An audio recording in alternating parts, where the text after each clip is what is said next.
Mientras hablamos, parece que las negociaciones están teniendo lugar en Suiza, de alguna manera. Porque Irán, bueno, hoy hemos tenido esta noticia de que Donald Trump hizo algo sorprendente. No sé cuál fue la razón, ni la necesidad de esa publicación en Truth Social.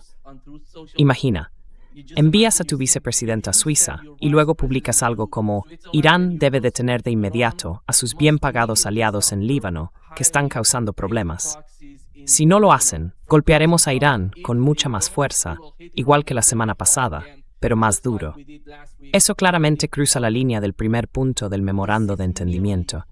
Y ese fue el motivo principal por el que los iraníes se levantaron de la mesa de negociaciones en Suiza, profesor Marandi. Y desde entonces hemos sabido, por distintas informaciones que van saliendo, que algunos dicen que los iraníes se marcharon, otros que siguen en las conversaciones entre Irán y Estados Unidos. ¿Qué sabemos realmente de lo que está ocurriendo en Suiza?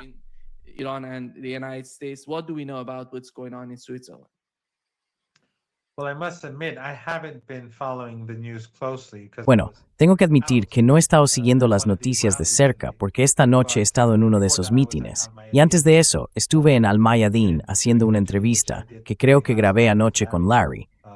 Pero en realidad hay otra publicación suya en Truth Social donde, según parece, amenaza a los negociadores, incluso con matarlos. Así que sí, ese es Donald Trump. Pero no sé hacia dónde va todo esto. El hecho de que estuviera a punto de romperse y al final no lo hiciera, quizás signifique que Estados Unidos se está volviendo más flexible.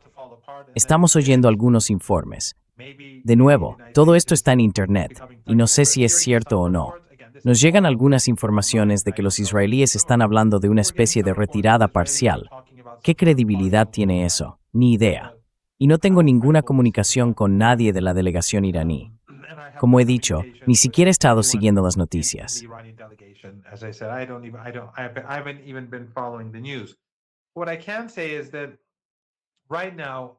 Lo que puedo decir es que ahora mismo los iraníes no van a mostrarse flexibles por varios motivos. Uno de ellos es que ya tienen un acuerdo, un memorando de entendimiento, y está pactado. No hay nada más que negociar sobre el contenido del acuerdo. Lo único que queda por negociar es la aplicación, cómo llegar a donde quieren llegar, y por tanto no debería haber demasiados problemas. Así que, por esa razón, no van a ser flexibles. Pero hay otra razón. En Irán, en este momento, hay una división. Hay un sector de la sociedad iraní que cree que hemos sido demasiado flexibles y otro sector que no tiene ningún problema con el camino que está siguiendo el principal negociador.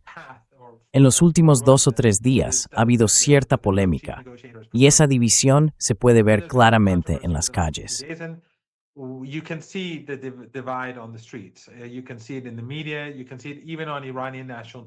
Se puede ver en los medios. Incluso se puede ver en la televisión nacional iraní que hay una división. Y creo que eso va a hacer que el jefe negociador sea todavía más cauto a la hora de mostrarse flexible, de cualquier manera. Aunque no creía que él, el Dr. Ghalibaf, el presidente del Parlamento, tuviera intención de mostrarse flexible, pienso que, dadas las circunstancias, con el escrutinio adicional que estamos viendo por parte del público sobre lo que ocurre con la delegación, la situación va a ser especialmente difícil. Por eso esta reunión es muy importante. En principio debía ser una reunión técnica, pero como los israelíes se negaron a poner fin al genocidio y a la ocupación del Líbano.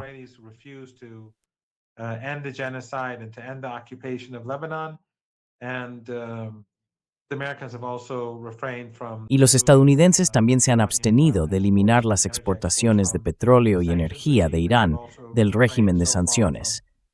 Y hasta ahora también se han abstenido de devolver los activos robados a Irán. Creo que este va a ser un momento clave. Es decir, para mañana deberíamos saber hacia dónde van las cosas. ¿Nos dirigimos de nuevo a una mayor tensión, a la guerra, a una especie de asedio, o vamos a seguir avanzando a trompicones? Personalmente creo que Trump, a pesar de todas las amenazas, y a pesar de que Lindsey Graham salió diciendo que si los iraníes no se someten, lo que en realidad estaba insinuando era que si Irán no acepta un acuerdo, no este acuerdo, sino uno de otro tipo, en un universo alternativo, entonces habrá guerra. universe deal, that there will be war. I personally find it hard to believe, though, that the United States will A go mí, to war, personalmente, because me the cuesta people creer become que Estados Unidos such vaya a bad. ir a la guerra, Remember, the Strait of sobre Hormuz was todo porque la open economía for global está en tan mal close estado. again, but Y still, recordemos que even el when it was estrecho de open, the Hormuz ships that está were abierto. through Bueno, are se very cerró numbered. brevemente otra vez. The Pero aún lines así, are still incluso there, cuando still, estaba abierto, los many barcos of que the ships pasaban will eran get muy to move. pocos. Las Insurance minas siguen ahí. companies, Muchos also barcos no not, están preparados para moverse, y las compañías de seguros todavía no han asegurado a la mayoría de esos barcos. Así que me resulta muy difícil creer, o más bien imaginar, que Trump se sienta cómodo lanzando un ataque, porque nos estamos acercando cada vez más, debido al escaso número de barcos que cruzan, a una crisis energética. We're moving closer and closer towards an energy crisis. And if he engages in battle, then I think Y si él entra en batalla, creo que el destino de la economía mundial quedará sellado. Tendremos una depresión global, no una simple recesión ni una depresión aislada. Así que me cuesta imaginar que vaya a tomar ese camino. Pero claro, estamos hablando de Donald Trump, y con él no se puede descartar nada. Y si Netanyahu, si no quiere o no puede frenar a Netanyahu, y cuando digo que no puede, me refiero a que no sea capaz de usar su enorme poder e influencia para obligarle a dar marcha atrás, entonces nos dirigimos hacia aguas muy turbulentas. We're heading for troubled waters. Yeah. Sí, Larry, déjame leer la primera cláusula del memorando de entendimiento, que por cierto es importante, tanto en el caso del Líbano como en lo que ha pasado hoy. Dice así: la República Islámica de Irán y los Estados Unidos de América, junto con sus aliados en la guerra actual, al firmar este memorando, declaran la terminación inmediata y permanente de las operaciones militares en todos los frentes, incluido el Líbano, y se comprometen desde ahora a no iniciar ninguna guerra ni operación militar entre ellos, a abstenerse de amenazar o usar la fuerza entre sí, y a garantizar la integridad territorial y la soberanía del Líbano. Básicamente, eso es lo que ha ocurrido en las últimas 48 a 72 horas. Vemos a Israel cruzando la línea o destruyendo la primera línea e ignorando por completo el contenido del memorando. Y hoy, Donald Trump está haciendo exactamente lo mismo. Adelante, Larry. ¿Cuál es tu interpretación de lo que ha pasado hoy? Go ahead, Larry. Your understanding of what has happened today. Bueno, tenemos que volver atrás y preguntarnos qué llevó a Trump a dar ese giro de 180 grados el lunes pasado. Y ahora creo que tenemos la respuesta con mucha más claridad. Todo gira en torno al petróleo. Se trata de la reserva estratégica de petróleo que Estados Unidos empezó en 1983. Llegó a tener una capacidad máxima prevista de 740, casi 800 millones de barriles. Pero se ha ido reduciendo poco a poco. Ahora solo quedan unos 340 millones de barriles. Y uno podría decir, bueno, eso suena a mucho. Pero aquí está lo que la gente no entiende. Las cavernas son cavernas de sal en la costa sur de Estados Unidos. Se construyeron específicamente para armar ese petróleo. Specifically to store the oil. If you get below 20% of capacity, Si se baja del 20% de la capacidad, la integridad estructural de esas cuevas se ve amenazada. Y aparte de que, una vez que desaparecen, ya no tienes ningún tipo de reserva. Es como si hubieras gastado todos tus ahorros. Ahora bien, ¿por qué es eso importante? Porque, según me dicen, el ejército de Estados Unidos prácticamente se ha quedado sin reservas de combustible para aviones. Ya no tienen reservas como tal, así que están tirando del mercado global, de lo que sale de las refinerías tan rápido como se produce. Y eso significa que la administración Trump tomó una decisión la semana pasada. Iban a apoyar a los estadounidenses que necesitan diésel para mover las flotas de camiones, en lugar de destinarlo al combustible de los F-35, los F-18, los F-16, los A-10 y demás. the jet fuel that runs F-35, F-18s, F-16s, A-10s, etc. So the United States right now, because you have to keep it. Ahora mismo, en Estados Unidos, como hay que mantener una reserva del 20% en esas cavernas, no son 340 millones de barriles, sino más o menos 190 millones. Y si pensamos que las refinerías estadounidenses dependieran solo de eso, de lo que pudieran sacar de la reserva, nos quedaríamos sin petróleo. Si se extrae a un ritmo de 16 millones de barriles por semana, estamos hablando de unas 14 semanas antes de agotarlo. Puede que incluso sea antes. Así que eso es lo que tiene delante Estados Unidos. Querrían desesperadamente controlar Irán, controlar el petróleo, pero aunque llegaran a hacerlo, sigue existiendo el problema del tiempo y la distancia. El tiempo que tarda el petróleo en salir del Golfo Pérsico y llegar a su destino final puede ir desde 3 hasta 9 semanas.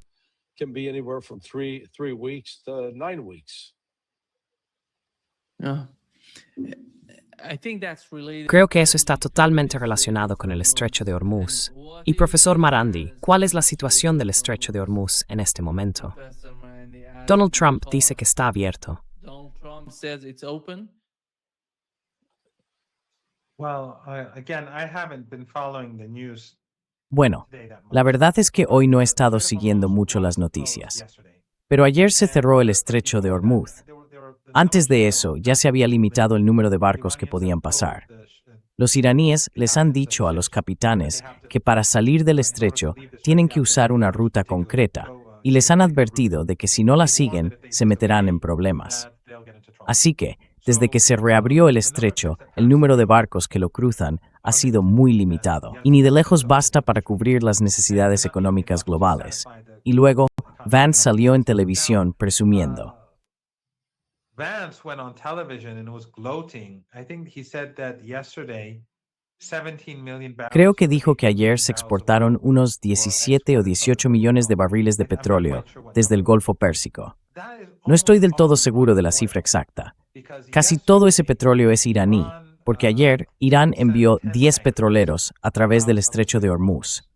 Así que la mayor parte del petróleo que salió del Golfo Pérsico, tanto ayer como el día anterior, es petróleo iraní. Los iraníes se están adelantando un poco en este asunto. Y Vance, al presumir, lo que hace en realidad es presumir del dinero que los iraníes han ganado. No sé si el estrecho está abierto ahora, pero si lo está, es porque los iraníes, después de que el régimen israelí detuviera los ataques anoche, lo reabrieron esta misma mañana. They reopened the strait. My understanding is that the number of ships that will be Por lo que entiendo, el número de barcos que van a pasar en los próximos días será pequeño, por un tema de seguros. Y esto, bueno, ya lo hemos comentado antes, las compañías de seguros y los problemas relacionados con el estrecho de Hormuz y todo eso. Luego, poco a poco, cuando empiecen a llegar nuevos barcos al estrecho de Hormuz, y muchos barcos de momento no están muy interesados en entrar allí, sobre todo con todas las amenazas que Trump sigue lanzando, eso impide que los países del Golfo Pérsico produzcan más petróleo. Porque si no hay barcos, no tiene sentido producirlo. No tienen capacidad para almacenarlo.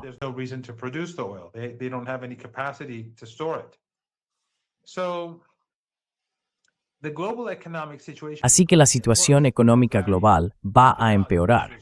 Y como señaló Larry, las reservas de Estados Unidos se están agotando.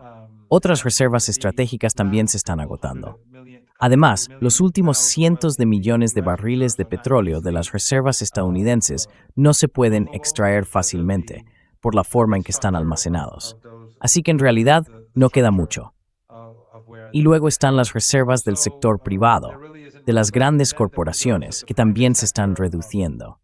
Y no se trata solo, por cierto, del petróleo. Además, la mayoría es petróleo pesado, lo cual es especialmente importante porque el diésel es clave para la economía mundial.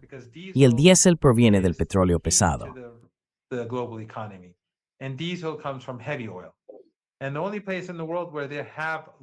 Y el único lugar del mundo donde hay grandes cantidades de crudo pesado, aparte del Golfo Pérsico, es Rusia. Y ese también es un país sancionado. De hecho, hay un dato curioso. Cuando Larry decía que las reservas estratégicas de Estados Unidos se han vaciado por dos razones. Una, por la guerra de Ucrania, gracias a Biden, y ahora gracias a Trump, por la guerra con Irán. Así que esas dos guerras juntas han provocado que las reservas estadounidenses se vacíen y han puesto a Estados Unidos en esta situación tan crítica. y las reservas de los aliados de Estados Unidos, las reservas de sus aliados en todo el mundo, han seguido el mismo camino.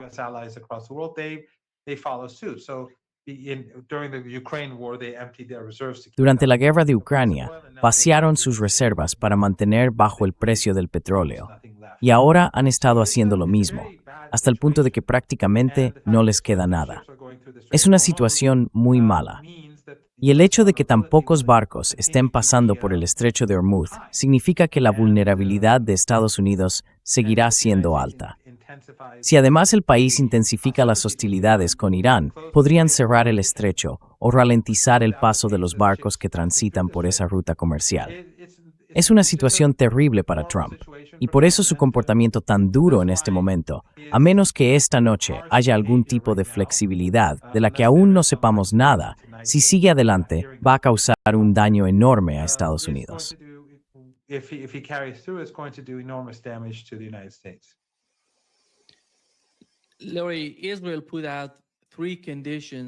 Larry, Israel ha planteado 3 condiciones para aceptar o cumplir con el memorando de entendimiento entre Irán y Estados Unidos. La primera es la retirada de todos los elementos de Hezbollah al norte del río Litani. Y empezando por ese primer punto, hablan de la zona al norte del río Litani. ¿Crees que será posible que Hezbollah acepte esta primera condición?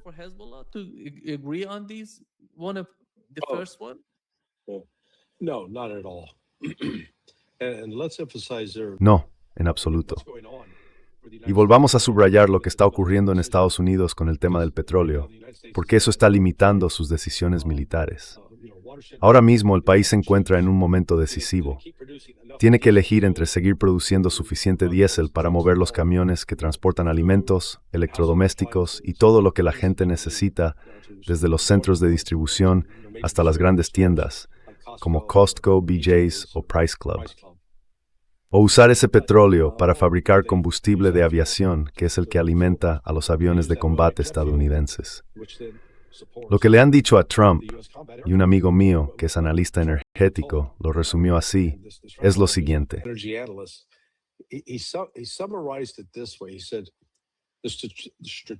Dijo, la advertencia estratégica es que Estados Unidos no puede dar por hecho que puede librar un conflicto de gran escala con un consumo intensivo de combustible para proteger su economía interna sin asumir sacrificios. El combustible para aviones militares, el de aviación comercial, el diésel, el gasóleo de calefacción y el combustible marítimo provienen todos de la fracción media del barril refinado.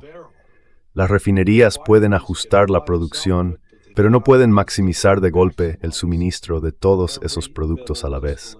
El riesgo no es que de repente se detengan todos los camiones o todos los aviones. El riesgo es que una decisión forzada de prioridad en el uso del combustible provoque una cadena de escaseces y subidas de precios en la logística, la aviación, la agricultura, la construcción y las cadenas de suministro al consumidor. En resumen, lo que viene a decir es que Estados Unidos tiene que elegir cañones.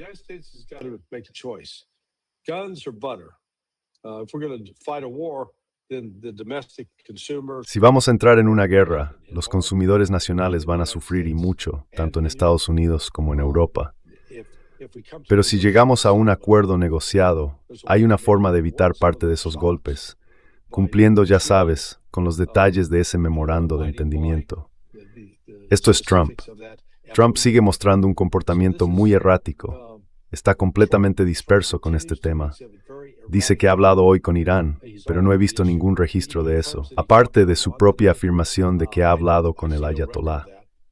Alguien ha sugerido que lo que está haciendo el equipo de Trump es reclutar a alguien en Estados Unidos con un buen acento iraní y ponerlo al teléfono con él. Así Trump cree que está hablando con los iraníes, pero en realidad no es así. Es como dejarle jugar a ser presidente.